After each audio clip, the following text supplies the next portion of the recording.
Welcome, one and all, to this update. This is going to be part two, believe it or not, a year later. I believe I recorded the last one in May of 2021, and now it's middle of the way through April 2022, and I'm just getting around to the second part, but I have been busy.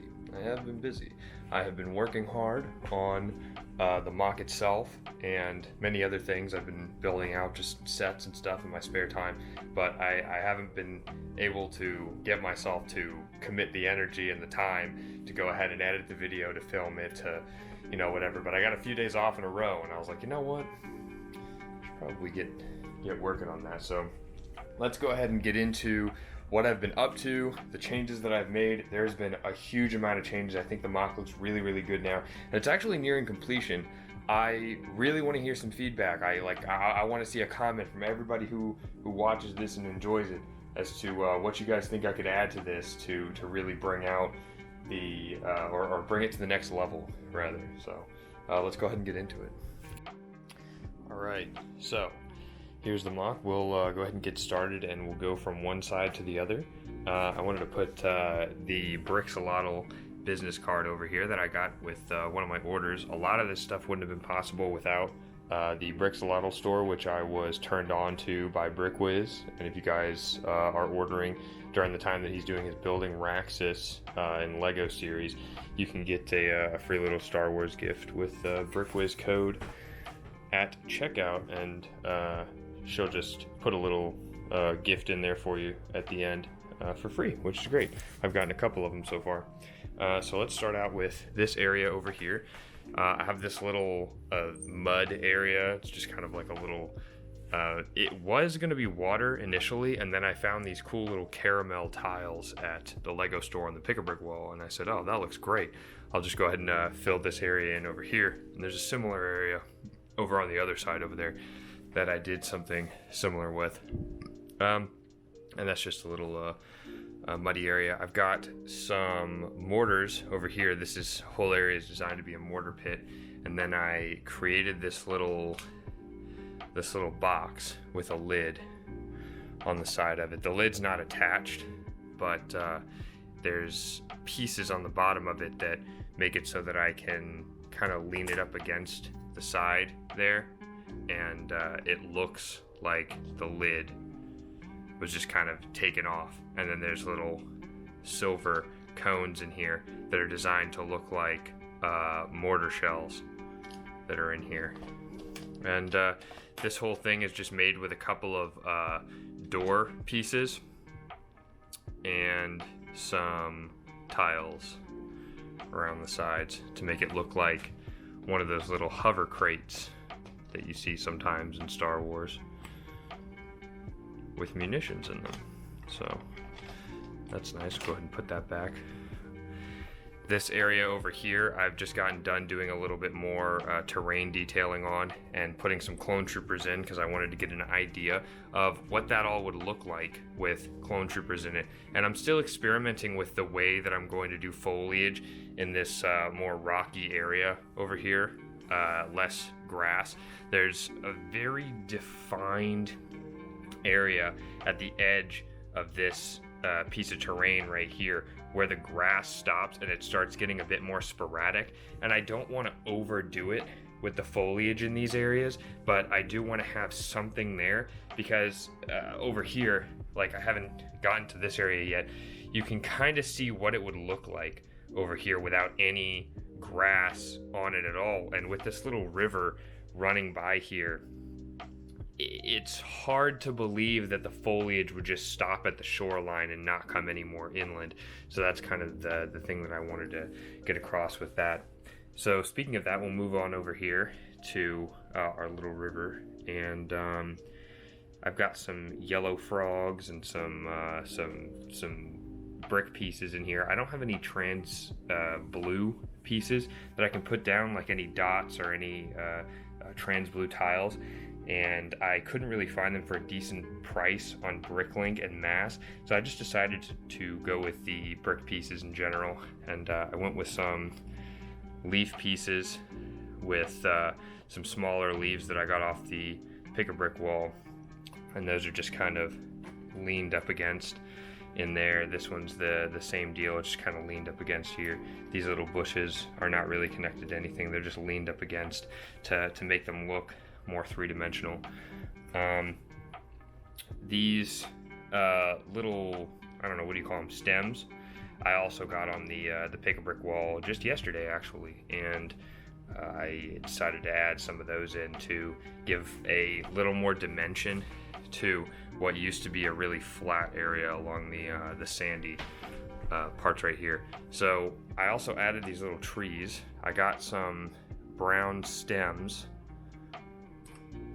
or brown bars in the mail from a Bricklink order, and decided that I would experiment and see what some little pine tree saplings would look like if I turn these upside down. And I know that's not really a new idea, but I did want to see, since the grass is so high over here, I wanted to see what these little trees would look like in there. As far as these trees, these are the same as from my Instagram. I decided to go with the same kind of building style that I did for these little leaf areas down here, but I put them on, let's see if I can show you without destroying this. Actually, you know what, that's probably a horrible idea. That's very fragile. I can already feel as soon as I get this that I'm gonna have to put that back together again, and I don't really want to do that. You can kind of see on the inside right there, I had to use some of these little bar pieces in order to give it a little bit more dimension, and I don't really want to have to put that back together again, so I won't take that off. But you can see I put it on a little brown support beam piece right there, and I used these grass pieces and flowers in order to give me a stud on the end right there, and that's how I kind of got the three-dimensional kind of diagonal look to that. So that's where I went with that. Moving on to the rest of this, the grass over here is actually modular. I'm using leaf pieces and putting grass pieces inside of the leaf pieces in order to kind of create modular grass, and that allows me to decorate these areas much easier in a much more, oh, I can never get this to go back down again.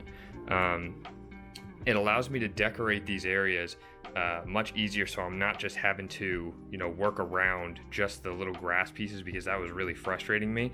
I can just take these entire leaf pieces, make 50 of them all at once, and then start putting them down however I like over in these areas over here. And that means that the things like these bushes are resting on the center stud for those leaf pieces. Let's see if I have one on hand. So there's a little center stud right here that if I put grass in the rest of these holes, there's still one stud in the center that you can put bushes like this on top of, and you can basically have like modular grass and bushes and everything in there as well. And it looks great. You can't tell the difference really, except for maybe from an angle like this, you can kind of see the side on the bottom right there. But other than that, I mean, this still looks great, and there's ways to hide that. Like I've used these little leaf pieces on the bottom right here to hide that on the edges where you're actually going to see it. As far as the path is concerned, I'm not really too worried about all that over there. I couldn't really get the path to be wide enough for what I wanted and also hide these little bottom pieces right here. So I just decided to go with what it is, and I'll probably add a little bit of leaf pieces along the side just wherever I can in order to make that happen. But I'm not finished yet. I've still got some bare spots up here. I think I'm going to do something funny with this area right here.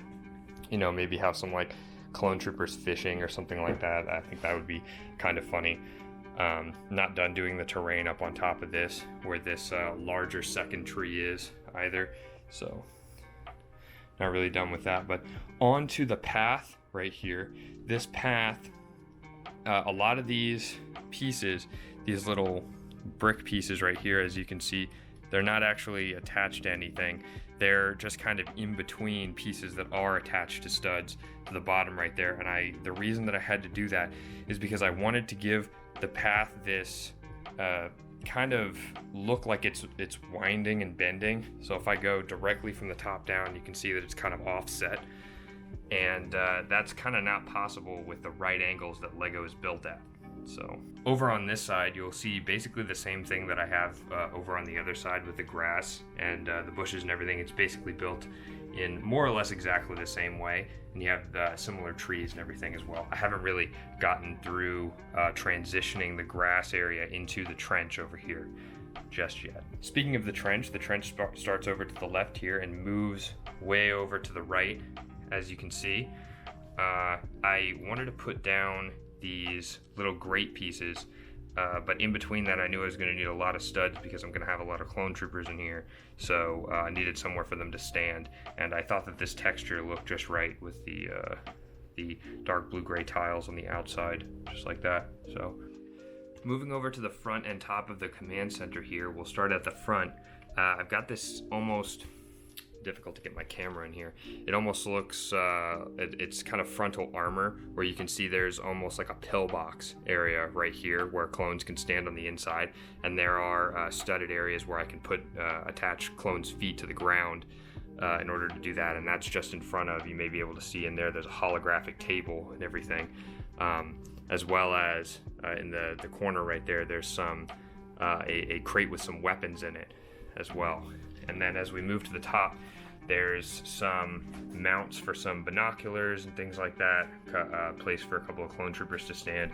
You have what essentially amounts to battlements and cover that the clone troopers can stick their weapons through while having cover from return fire as well. There's a radio on each of these, so there will be a little radio right there and a little radio right there, in order to call out enemy positions, because obviously clone troopers that are sitting up on here are going to have some of the best vantage points in order to tell where the enemy is coming from. We've got some munitions over here, some more, little mortar shells or grenades or however you want to call it, some weapons in there, some rifles, some standard rifles.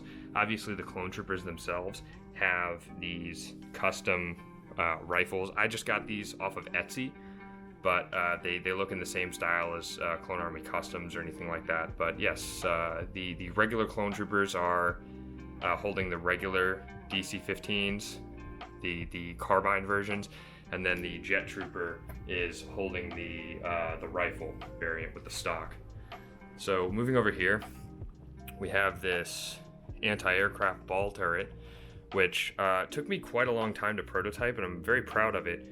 The way that I was able to offset the controls in there and still get a clone trooper to be able to fit, while making this piece look compact, right? Like look like it could be transported in 2s and 3s in an LAAT gunship or any other kind of like drop pod, or just dropped off, for the construction of sort of what would end up being more of a hastily built outpost such as this one, right, where you don't have large scale artillery, you only have mortars that you could transport in a gunship. And so my thinking was, okay, well, I want this piece to look compact, which it does. I want it to look like it can really bring some firepower to the table, which it does with 4 cannons like that.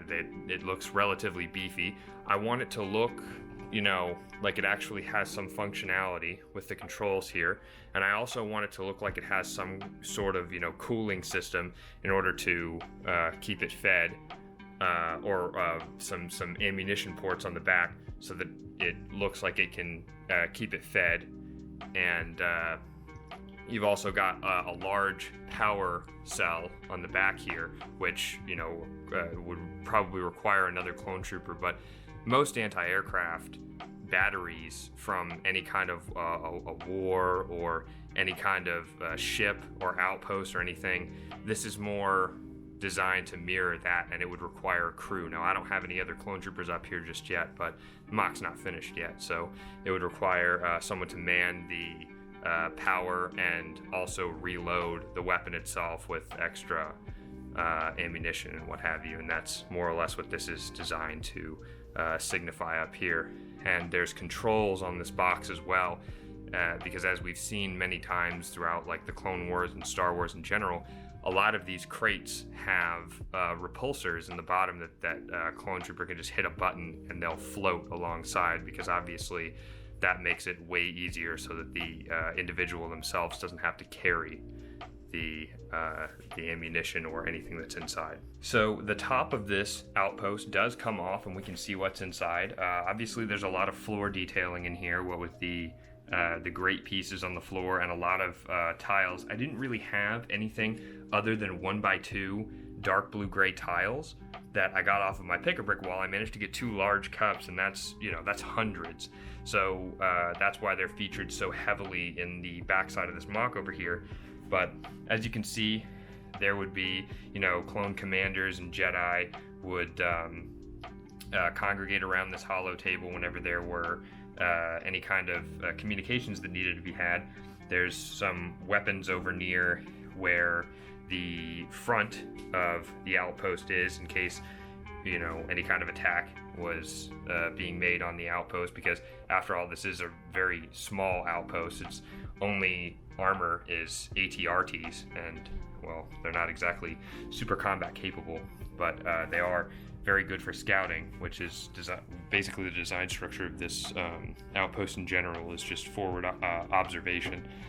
There's a rack with weapons over here, so we've got 2 rocket launchers, just like this clone jet trooper over here has, which one of my favorite things to do in the original Battlefront was find one of those rocket launchers and then use the jetpack to get above people, and then, well, as long as you could find somebody and you could lead them properly with the rocket, it was basically curtains for them. So that's the idea with that. We have a few rifles. Again, I didn't really have enough of the custom Etsy rifles in order to use these in all or them in all of the racks as well. So I used these from some battle packs that I got. That those are the ones that are lining all the walls and all of the armories and what have you. So there's some weapons here. These are door controls on the side here. The doors are not actually built, however, so I'm just kind of leaving these open, but I figured that this would be a nice detailing feature that I could put in. There are ramps going up to each of the walkways and the top of the outpost that would be right here. So turning the MOC around, we can get a good look at the back here. I'm not really finished with the detailing like on the sides for the ATRT bays and things like that, but I do currently have what essentially looks like an old-timey milk carton over here, which is designed to signify some kind of rations or what have you. There's tools on the back side over here for the ATRT bays. There's a little black bar that I put across right here that I can push the ATRT's back legs up against, and it fits perfectly in that spot with a couple of studs on the ground, as you can see right here, where the ATRT is meant to stand with its feet. This ATRT is my own design. It's basically a downscaling because the ATRT in the 501st Battle Pack was so large, and I didn't like that. But I did manage to basically downsize it while keeping all of the features that it had. The antenna on the back, the binoculars, the rifle that can be held in the back over on this area, the handlebars, and the controls on the back side there. These little bulbs and the flaps. I couldn't fit 2, but I was able to fit 1 with the sticker, and that was good enough for me. So over here we have another little armory section, which I decided that I was going to go with something a bit comical, because as we know, we've seen a lot of Star Wars, we've seen a lot of the Clone Wars and everything. These outposts are usually comically constructed, where it's like, why is the power cell for the anti-aircraft gun sitting directly behind it? I mean, don't those things explode if you shoot them? Well, yes, but as we've seen from the TV shows and the cartoons and what have you, that's just the way that these things are designed 90% of the time. So we have a command center right here, where this clone trooper right here would be fed information from the sensors on the ATRTs. I have this cool chair that I built that has controls on the sides. It's got fully, how do I get this out of here with one hand? It's got a footrest that flips out. I can't really do it with one hand, but this footrest fully flips out. Obviously his feet aren't long enough to go onto it, but I thought it was a very funny feature that I could put in there. He's got controls on his armrest and everything. He's got a headrest and a backrest that are fully adjustable and everything, and he fits perfectly right into this spot right here. And all of these little monitors basically allow him to update the field commanders in the outpost over here, and can be relayed directly to the holo table in order for the commanders to get a good overview of the battlefield, and could obviously be streamed to anywhere else in the battlefield as well. So what else do we got over here? We've got this little jail cell area, and this little jail cell has a bed right here, a toilet right here. On the inside there, this is from a Lego City set, or a Lego modular set, I believe, where it's basically the wall of the inside of a cell, and a mirror over here, which actually has, I have a little silver mirror sticker that I put on a 2x4 tile. And of course, this whole area right here, right next to the jail cell, is right next to the command center and right next to all of the weapons. So if somebody were to break out of here, they'd have perfect access to any of this stuff, because of course they would, because this is Star Wars. Let's get real. So rotating the MOC a second time allows us to get a better view of this communications dish right here. That's kind of a center point of the MOC. And there's a holographic table and a little bar right here. They're used as controls for that. We can get a better look at these little bulbs over here for fuel for the ATRTs, and we can get a look at some of the tools that are on the inside underneath.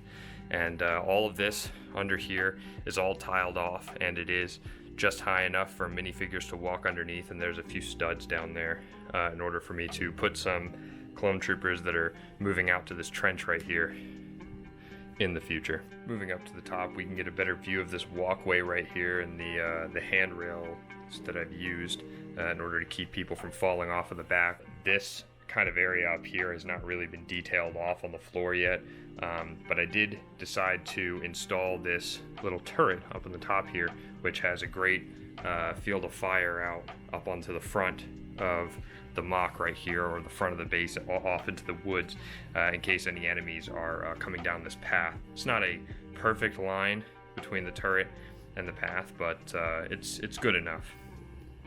Give you a little bit better view of this tree over here. Move my light so you can see up underneath it. Detailing's not finished over there on the terrain yet, but get you a better view of the side of the command post over this way.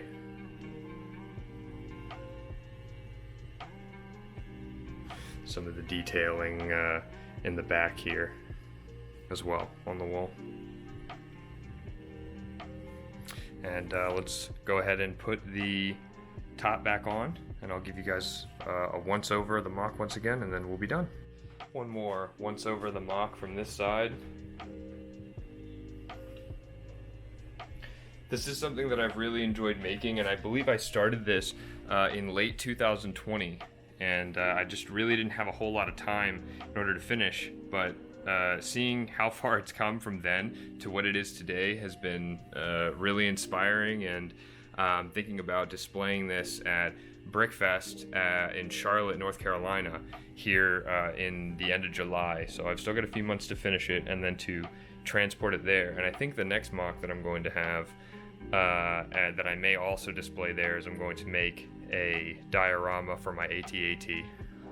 Obviously a Hoth diorama, but I may actually do a Kashyyyk diorama, considering that the AT-AT is also in Jedi Fallen Order on Kashyyyk. So in any case, thank you guys so much for watching. I really hope you enjoyed. I'll be sure to make a update when the mock is finished, or even here in a few weeks when I've got more of it done. Thank you guys so much for watching, and have a great day.